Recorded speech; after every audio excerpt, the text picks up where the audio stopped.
Now, let's move on to the particulars of finding a remote job. The first, most instinctive decision is to go to a job search site, and that's actually not a bad option. In order to find a vacancy, you need to decide what to write in the search box. The most logical query is simply to type the word dispatcher. This way you will be shown the largest number of options, but many of them will not fit your search. There will be jobs like cab dispatcher or airline dispatcher and so on. How can we narrow down this query? Here are some of the options. Truck dispatcher, freight dispatcher, remote truck dispatcher, work from home truck dispatcher, spot market freight dispatcher, interstate truck dispatcher, load finder, dispatch coordinator, or over-the-road dispatcher. Basically, we're looking for the same job, but we call it by different names. By typing in different queries, we can get different results. There are also alternative job titles, which I mentioned earlier. This course taught you the job of a full-service dispatcher, the one who searches for loads, analyzes the market, and negotiates rates. This is, so to speak, the highest rank of a dispatcher. Companies that are looking for such dispatchers are trucking companies that operate on the spot market and book spot loads through brokers, and accordingly their earnings fully depend on their dispatchers. There are also companies that work on the contract market. They have contracts directly with shippers and they don't need to search for loads, but they also need dispatchers. Working in such a company is a bit different. They need dispatchers who will coordinate the work of drivers, help them solve problems on the road, keep documents in order, keep records, and so on. Not exactly what you were trained for, but you already have the necessary skills for that position. I know dispatchers who have worked in such a position, then switched to a spot market carrier, but ended up going back. Each individual has his own preferences. Working for a contract carrier involves less stress, less rush, and less responsibility for financial results. Such dispatchers coordinate several dozens trucks at a time because they don't need to spend time negotiating with brokers. The income potential in such a position is a bit lower, the pay is mostly fixed. The dispatcher doesn't generate profit, so he doesn't get a percentage. Average compensation on the US market is $500 to $1,000 per week, depending on experience and workload. Another alternative job title is night dispatcher. Well, the name speaks for itself. Even a spot market company may need night dispatchers. You will not need to search for loads. At night it would be a useless task, but you need to answer the calls of brokers and drivers. Help solve minor issues, such as requesting payment of lumper fees, giving the broker an update on the location of the truck, or Google and find the nearest truck stop for the driver. It's like an apprentice dispatcher, not yet a full-fledged dispatcher, but already getting valuable experience, gaining contracts, earning quite decent money. Payment for this position is usually by the hour or per shift, on average $10 to $15 an hour in the US. One of the downsides is that you have to work at night. Although due to the time difference, for you it could be early morning or even day. Depends on where you are located. Some advantages of this position. First, this is the easiest job to get without experience. If you still have doubts about your abilities but really want to get to work, it will be perfect for you. Nighttime dispatchers who perform well most often get offers from the company to become a full-time dispatcher on a full salary and commission. I know many examples of this personally. For such positions, most often companies are looking for remote dispatchers.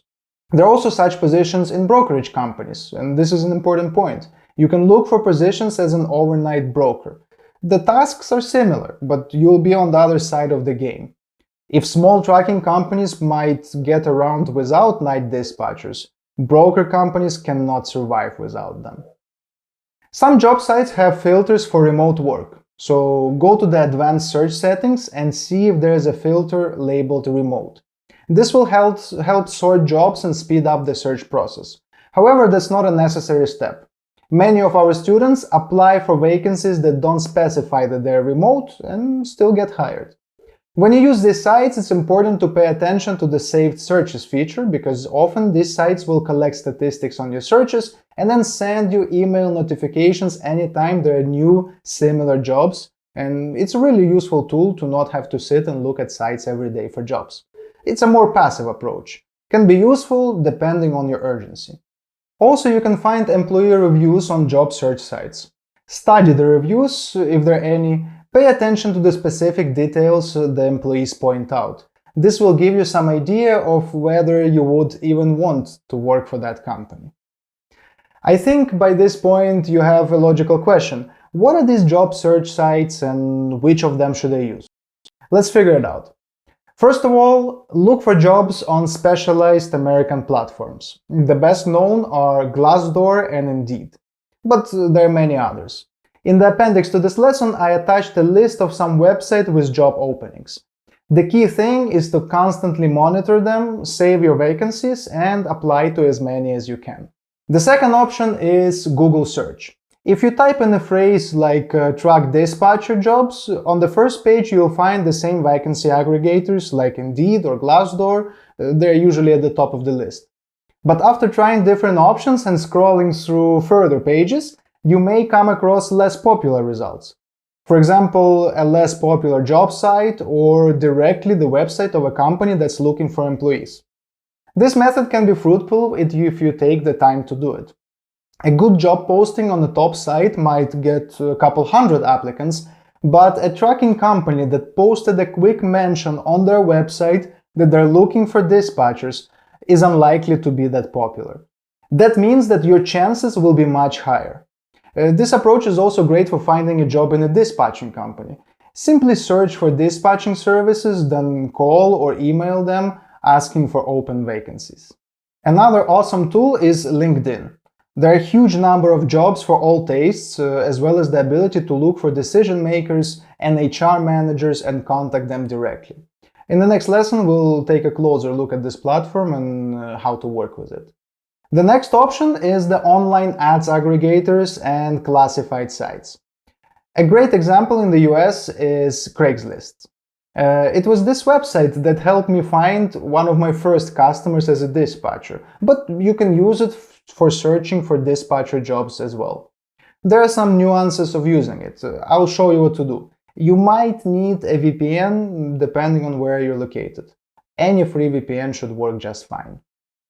Okay, so here I am on Craigslist.org.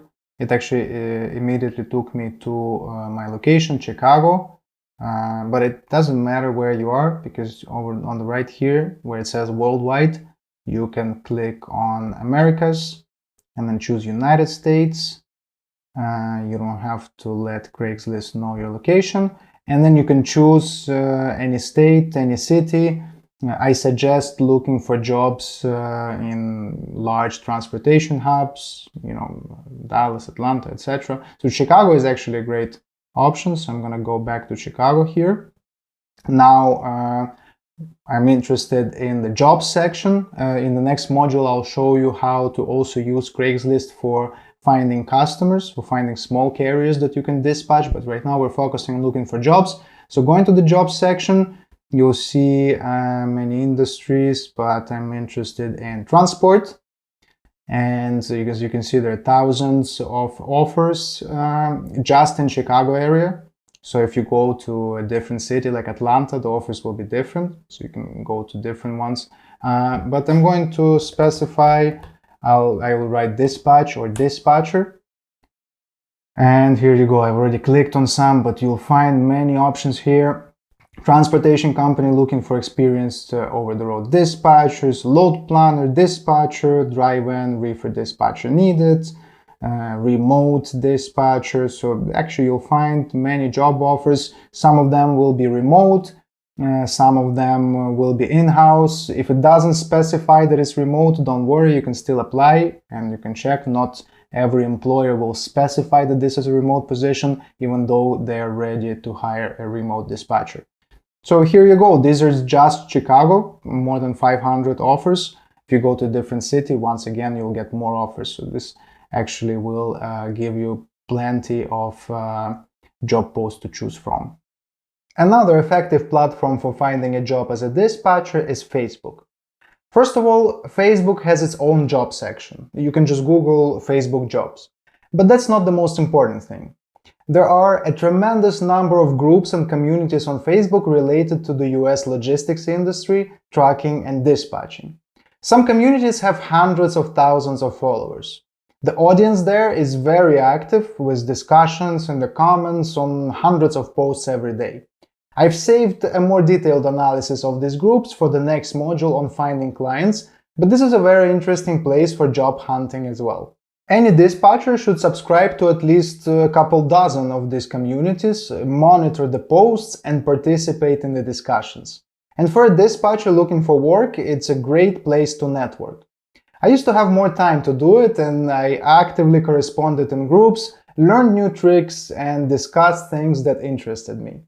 Every day I would meet tons of trucking company owners and network with them. On the employer side, what better way to hire someone than to communicate on a personal level? Think about it, and be sure to start using Facebook. Don't forget, the people you'll be connecting with will want to visit your page. Prepare it for professional purposes. And if you want to separate your personal life and work, just create a separate page for dispatching.